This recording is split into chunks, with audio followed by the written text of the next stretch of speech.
여러분 안녕하세요. 해몽성입니다. 오늘 아침 뉴스는 진짜 한쪽만 보면 안 되는 날입니다. 정치만 보면 선거판이 갑자기 커졌고요. 외교 안보만 보면 호르무즈 해협에서 긴장이 한 단계 더 올라갔고요. 경제만 보면 기름값부터 농자재, 합성수지, 증시, 환율까지 다 연결돼 있습니다. 거기에 투자 사기, 아동학대 사건, 음악축제 안전사고, 대전동물원 늑구 수색, 프로야구 소식, 그리고 오늘 날씨까지 이어지니까 이건 따로따로 보면 흐름이 잘 안 잡혀요. 그래서 오늘도 해몽성답게 처음부터 끝까지 한 번에 쫙 풀어드리겠습니다. 영상 시작하기 전에 구독과 좋아요, 알림 설정 살짝 부탁드리고요. 오늘 뉴스는 정말 전국 선거판, 중동 리스크, 민생 부담, 생활 안전이 한 덩어리로 몰려온 날입니다. 먼저 정치권부터 가보겠습니다. 6월 3일 지방선거와 함께 치러지는 국회의원 재보궐 선거 지역이 최소 10곳 이상으로 늘어나고 있다는 소식이 나왔습니다. 이게 왜 중요하냐면 원래 지방선거만 해도 전국판이 뜨거운데 여기에 재보궐선거 지역까지 최소 10곳 이상 늘어나면 선거판의 계산법이 완전히 달라지기 때문입니다. 한두 군데 정도가 아니라 전국 단위로 판이 더 넓어지는 거예요. 그러니까 각 당 입장에서는 광역단체장 선거만 볼 수가 없고 지역구 재보선까지 묶어서 전략을 짜야 합니다. 당장 인물 배치도 달라지고 지원 유세 동선도 바뀌고 메시지 설계도 복잡해질 수밖에 없죠. 여기에 조국, 한동훈, 송영길 같은 중량급 인사들의 정치적 진로까지 맞물리고 있다고 하니까 주요 지역마다 벌써부터 셈법이 복잡해지는 것. 그냥 선거 지역이 늘어났다 수준이 아니라 누가 어디에 나설지, 누가 어떤 상징성을 가질지, 그에 따라 어느 지역이 이번 선거의 핵심 격전지가 될지까지 전부 흔들리기 시작한 겁니다. 더불어민주당은 분위기 띄우기에 본격적으로 들어간 모습입니다. 수도권 광역단체장 후보 3명이 원팀 간담회를 열고 이재명 정부 성공을 위한 총력 지원을 선언했습니다. 이 장면은 선거 전략상 굉장히 분명합니다. 따로 뛰는 게 아니라 같이 간다는 메시지를 던진 거죠. 수도권은 선거에서 상징성도 크고 실제 영향력도 큰 지역이라 여기서 원팀 이미지를 만드는 건 꽤 중요합니다. 누가 이기느냐를 넘어서 이재명 정부 성공이라는 큰 프레임에 선거를 연결하고 있다는 뜻이니까요.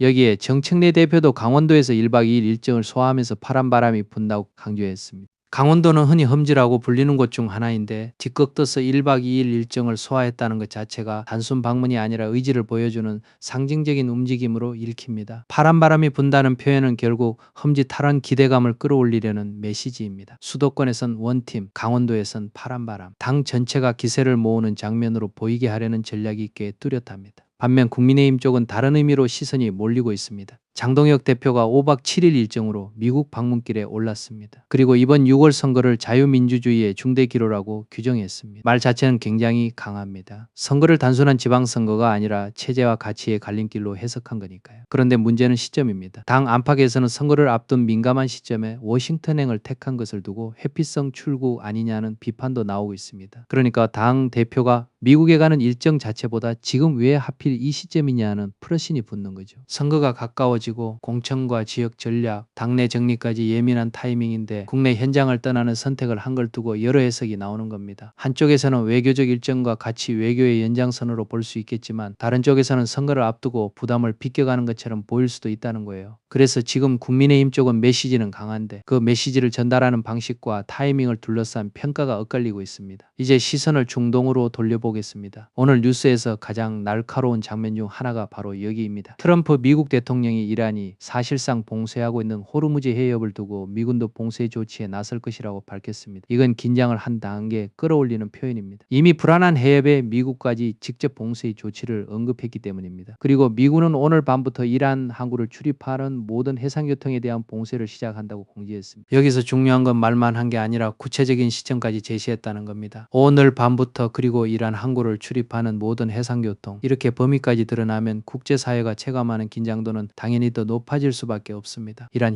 혁명수비대는 즉각 반응했습니다. 미국이 호르무즈 해협에서 해상 봉쇄를 시도할 경우 강력한 군사적 보복에 나서겠다고 경고했습니다. 이건 단순한 항해 수준이 아니라 군사적 대응 가능성을 노골적으로 내비친 거죠. 그런데 여기서 흥미로운 건 메시지가 한쪽으로만 가지 않는다는 점입니다. 이란 혁명수비대는 동시에 공정한 합의를 이룰 준비는 돼 있다며 협상의 걸림돌은 미국의 태도라고 주장했습니다. 그러니까 압박과 협상 메시지를 동시에 내놓은 겁니다. 한 손으로는 강한 보복을 경고하고 다른 한 손으로는 우리는 공정한 합의를 할 준비가 되어 있다고 말하는 거예요. 지금 중동이 왜 더 어렵냐면 바로 이 부분 때문입니다. 상대를 밀어붙이는 말과 대화 가능성을 열어두는 말이 동시에 나오니까 시장도 외교가도 주변국도 어느 쪽에 무게를 둬야 할지 계속 흔들리게 됩니다. 미국과 이란의 종전 협상이 개시된 이후에도 이스라엘은 레바논을 향한 공습을 이어가며 긴장을 늦추지 않았습니다. 이 장면도 굉장히 중요합니다. 협상이 시작됐다고 해서 현장 군사행동이 자동으로 멈추는 게 아니라는 걸 보여주기 때문입니다. 오히려 14일부터 시작되는 이스라엘과 레바논의 안보 협상을 앞두고 협상 주도권을 잡기 위한 사전 압박 성격이라는 해석이 나옵니다. 그러니까 협상장에 들어가기 전에 이미 힘의 균형을 자기 쪽으로 기울이려는 움직임으로 볼 수 있다는 거죠. 결국 지금 중동은 대화가 시작됐다는 뉴스 하나만 보고 안심할 수 없는 상황입니다. 종전 협상, 안보 협상, 공습, 봉쇄, 보복 경고가 동시에 얽혀 있으니까요. 그 여파는 당연히 에너지와 민생으로 내려옵니다. 3차 석유 최고 가격이 적용된 주말 전국 주유소 기름값 오름세는 다소 둔화한 모습이라고 합니다. 이건 일단 겉으로 보이는 숫자에서는 조금 숨 고르기가 나타났다는 뜻입니다. 정부가 민생 물가 부담을 고려해 최고 가격을 동결했기 때문입니다. 다만 여기서 지적도 함께 나옵니다. 일률적 가격 통제보다는 취약계층을 겨냥한 핀셋 지원이 더 필요하다는 겁니다.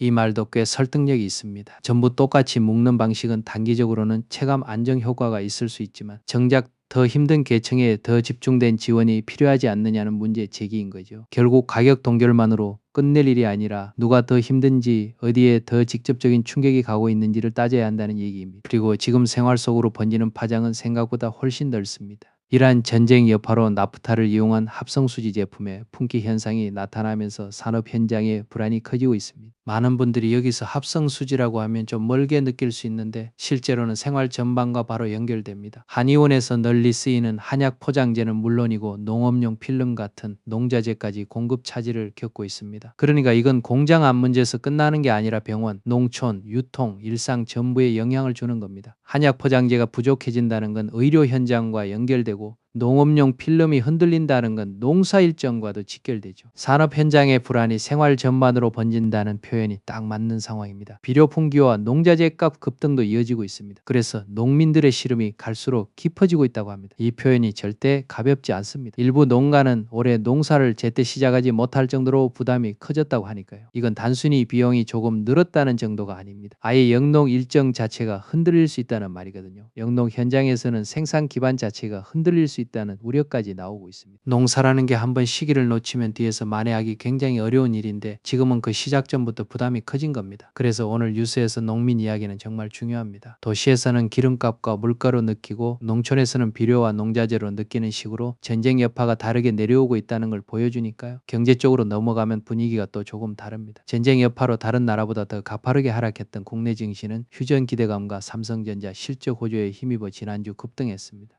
이건 지난주 시장의 반응이 꽤 강했다는 뜻입니다. 많이 빠졌던 만큼 반등도 세게 나왔고 그 재료로는 휴전 기대감과 삼성전자 실적 호조가 꼽혔습니다. 그래서 코스피 6천선 탈환 가능성까지 거론되고 있습니다. 숫자만 들으면 다시 분위기 좋아지는 거 아니냐고 생각할 수 있죠. 그런데 여기서도 조건이 붙습니다. 종전 협상 추이, 환율 흐름, 반도체 실적의 지속성이 향방을 가를 핵심 변수로 꼽히고 있습니다. 결국 상승 기대는 있지만 그 기대를 계속 밀어줄 연료가 충분하냐는 아직 더 지켜봐야 한다는 겁니다. 협상이 흔들리면 시장도 흔들릴 수 있고 환율이 불안하면 외국인 수급에도 영향이 갈 수 있고 반도체 실적이 계속 좋아야 코스피 6천선 이야기도 힘을 받을 수 있는 거죠.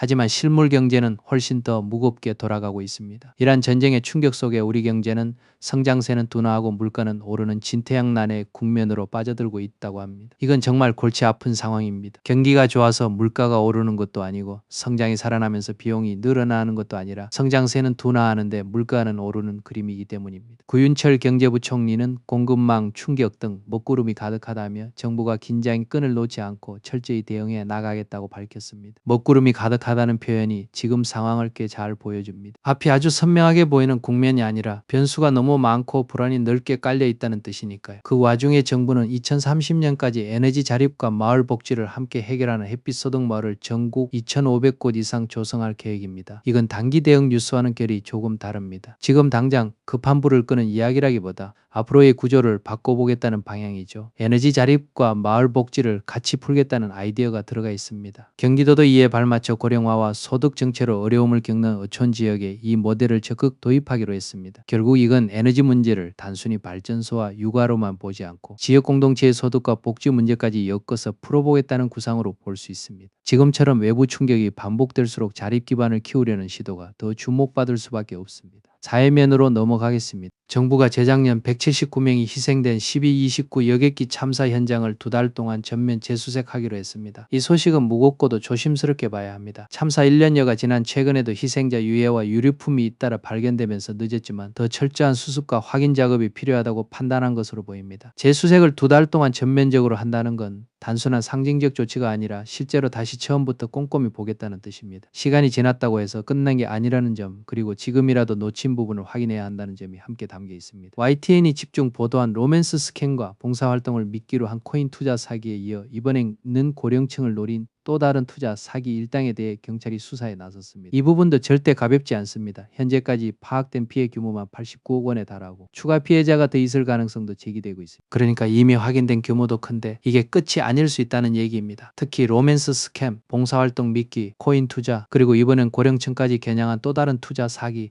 수법이 점점 더 교묘해지고 대상도 넓어지고 있다는 느낌을 줍니다. 경찰이 수사에 나섰다는 건 당연한 수순이지만 피해 규모가 89억 원이라는 숫자는 많은 사람들에게 경각심을 줄 수밖에 없습니다.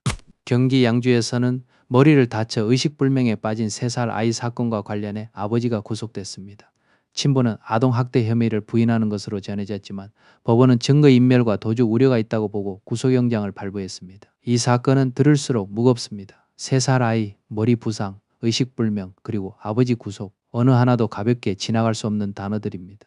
혐의를 부인하고 있지만 법원은 구속 필요성이 있다고 판단했다는 점에서 수사가 더 본격화될 가능성이 큽니다. 결국 앞으로는 정확한 사실관계와 아이가 다치게 된 경위, 증거 확보 과정이 핵심이 될 겁니다. 어제 아침에는 야외 음악축제 입장을 기다리던 인파가 한꺼번에 넘어지는 사고도 발생했습니다. 관객 20여 명이 다쳐 치료를 받았습니다. 이건 자칫 더 큰 사고로 번질 수도 있었던 장면입니다. 행사장 안전관리와 입장 동선 통제가 제대로 이루어졌는지 점검이 필요하다는 지적이 나오는 이유가 여기에 있습니다. 축제 분위기라는 게 들뜨기 쉽고 입장 시간에는 사람이 한꺼번에 몰리기 쉬운데 바로 그 순간 안전 통제가 무너지면 작은 흔들림이 큰 부상으로 이어질 수 있죠. 20여 명이 다쳐 치료를 받았다는 건 결코 넘길 수 없는 수준입니다. 그리고 많은 분들이 계속 지켜보고 있는 소식도 있습니다. 대전 동물원에서 탈출한 늑대 늑구를 찾기 위한 수색 작업이 엿새째 이어지고 있지만 행방은 여전히 확인되지 않고 있습니다. 수색 당국은 늑구가 동물원 인근에 머물 가능성에 무게를 두고 수색 범위를 좁혀가고 있지만 아직 뚜렷한 단서는 확보하지 못했습니다. 엿새째라는 시간이 주는 불안이 있습니다. 하루 이틀이면 혹시 곧 찾겠지 싶은데 엿새째면 지역 주민 입장에서는 심리적 긴장도 꽤 커질 수밖에 없습니다. 수색 범위를 좁혀가고 있다는 건 가능성을 정리해가고 있다는 뜻이지만 뚜렷한 단서가 없다는 말은 여전히 답답한 상황이라는 뜻이기도 합니다. 스포츠 뉴스도 하나 보겠습니다.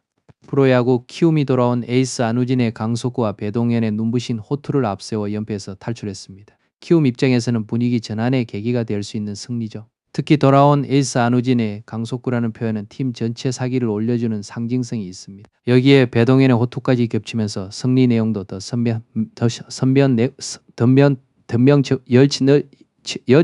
그래서 선두권 판도 경쟁에도 더 관심이 쏠리고 있습니다. 시즌 초반이지만 벌써부터 흐름을 누가 잡느냐가 중요해지는 시점입니다. 마지막으로 오늘 날씨까지 챙겨드리겠습니다. 오늘은 올봄 들어 가장 따뜻한 날씨가 예상됩니다. 서울을 포함한 대부분 지역이 한낮에 초여름 같은 기온을 보이겠고 서울 낮 기온은 25도까지 오른다고 합니다. 계절의 시계가 한 달가량 앞서가는 셈입니다. 다만 낮과 밤의 일교차가 크게 벌어지는 만큼 건강관리에는 주의가 필요합니다. 낮엔 반팔 생각날 정도일 수 있는데 아침 저녁으로는 또 다르게 느껴질 수 있으니까요. 오늘은 진짜 옷차림 잘 골라야 하는 날입니다. 정리해 보겠습니다. 오늘 뉴스는 성급한 확대, 중동 긴장 고조, 민생 부담 확대, 사회 안전 이슈가 동시에 몰려온 날이었습니다. 6월 3일 지방선거와 함께 치러지는 국회의원 재보궐선거 지역이 최소 10곳 이상으로 늘어나면서 전국 선거판이 빠르게 달아오르고 있고 조국, 한동훈, 송영길 같은 중량급 인사들의 정치적 진로까지 맞물리며 주요 지역마다 셈법이 복잡해지고 있습니다. 더불어민주당은 수도권 광역단체장 후보 3명의 원팀 간담회를 열고 이재명 정부 성공을 위한 총력 지원을 선언했고, 정청래 대표는 강원도 1박 2일 일정 속의 파란 바람을 강조하며 흠짓한 기대감을 키웠습니다. 국민의힘 장동혁 대표는 5박 7일 미국 방문길에 오르며 이번 선거를 자유민주주의의 중대 기로라고 했지만, 선거를 앞둔 시점에 워싱턴행을 두고 회피성 출국 비판도 함께 나오고 있습니다. 중동에서는 트럼프 미국 대통령이 사실상 봉쇄된 호르무즈 해협을 두고 미군도 봉쇄에 나설 것이라고 밝혔고, 미군은 오늘 밤부터 이란 항구를 출입하는 모든 해상 교통에 대한 봉쇄를 시작한다고 공지했습니다. 이란 혁명 수비대는 해상 봉쇄 시도 시 강력한 군사적 보복을 경고하면서도 공정한 합의 준비는 돼 있고, 걸림돌은 미국의 태도라고 주장했습니다. 미국과 이란의 종전 협상 이후에도 이스라엘은 레바논 공습을 이어가고 있고, 14일부터 시작되는 이스라엘과 레바논 안보 협상을 앞두고 협상 주도권을 잡기 위한 사전 압박이라는 해석도 나옵니다. 에너지와 산업 현장에서는 3차 석유 최고 가격 적용 주말 전국 주유소 기름값 오름세가 다소 둔화했지만, 정부의 최고 가격 동결과 별개로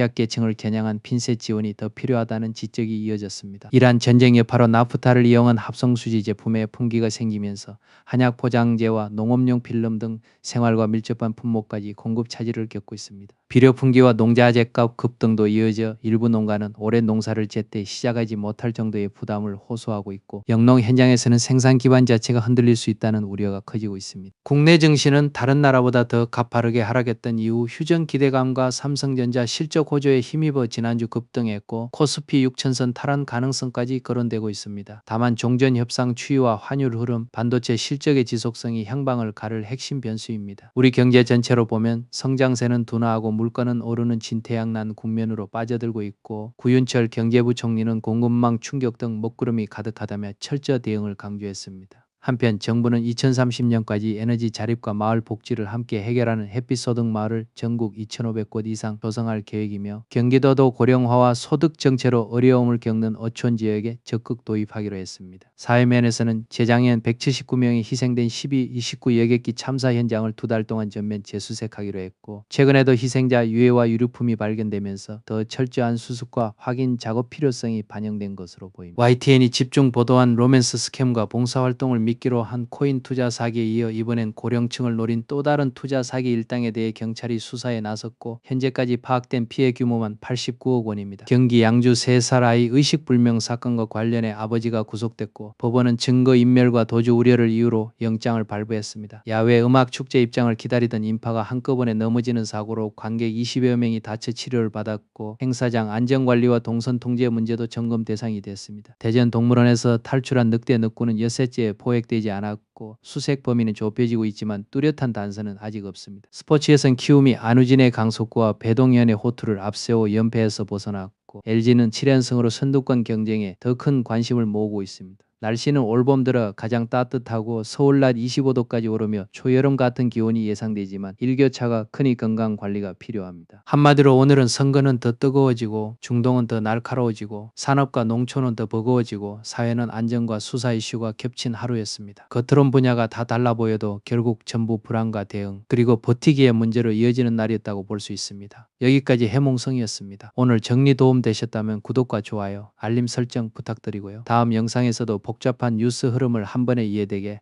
하지만 빠지는 내용 없이 길고 촘촘하게 정리해서 가져오겠습니다.